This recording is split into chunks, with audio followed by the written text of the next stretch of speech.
कहीं एक छोटे से गांव में, जहां पहाड़ों की चोटियां बादलों से बातें करती थी, वहां एक गरीब मगर मेहरबान लड़की लैला रहती थी।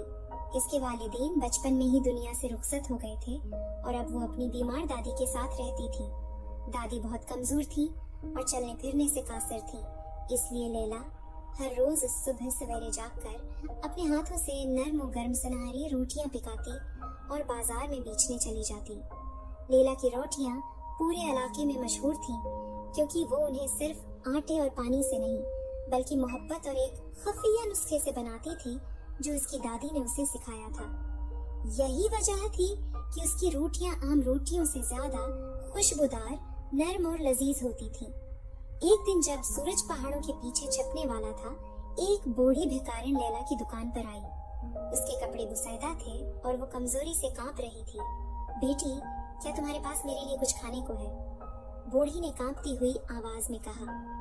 लैला ने देखा कि उसके पास सिर्फ एक आखिरी रोटी बची है। ये वही रोटी थी जो वो अपनी दादी के लिए ले जाना चाहती थी। वो लम्हा भर को रखी, फिर मुस्कुराकर रोटी बूढ़ी के हाथ में रख दी।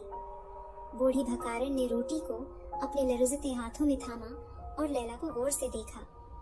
अचानक उसकी आंखों में रोशनी चमकने लगी और वो एक चमकदार परी में बदल गई। लैला, तुम्हारी नेकी और सखावत ने मेरा दिल जीत लिया है। मैं तुम्हें एक तोहफा देना चाहती हूँ। परी ने कहा। इसने लैला को एक जादुई टोकरी दी और कहा, ये कभी खाली नहीं होगी, लेकिन याद रखो, अगर तुमने लालच किया तो उसका जादू टूट जाएगा। लैला ने हैरत और खुशी से टोकरी को थाम लिया। अगले दिन जब लैला ने जादुई टोकरी खोली तो इसमें ताजा गर्म रोटियां मौजूद थीं।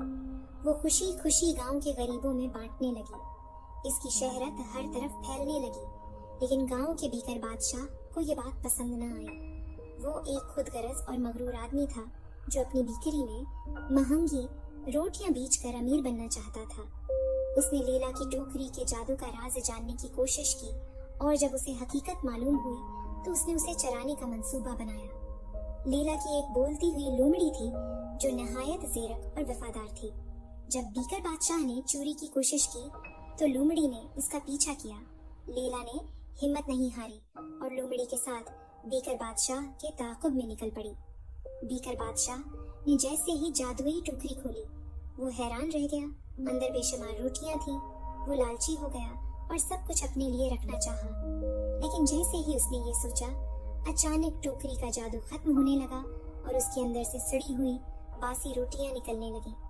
परी दोबारा जाहिर हुई और कहा, लालची इंसान, तुमने नेकी को खुदगर्जी में बदलने की कोशिश की, अब तुम्हें सजा दी जाएगी। अचानक बीकर बादशाह की बेकरी मिट्टी में तब्दील हो गई और वो खुद एक आम मजदूर बन गया। लैला ने जादुई टोकरी वापस ले ली और पूरे गांव में रोटियां बांटने लगी और कोई भूखा न रहा। परी ने लैला की मेहरबानी देखकर कहा, अब वक्त आ गया है कि तुम्हें तुम्हारी नेकी का सल्ला दिया जाए। परी ने जादू किया और लैला की छोटी सी दुकान एक बादलों पर तैरती हुई जादुई बेकरी में बदल गई। अब लैला की रोटियां आसमान से उतरती थी और हर भूखे के पेट में पहुंच जाती थी। लोग उसे रोटी वाली परी कहने लगे और उसका नाम हमेशा के लिए याद रखा गया।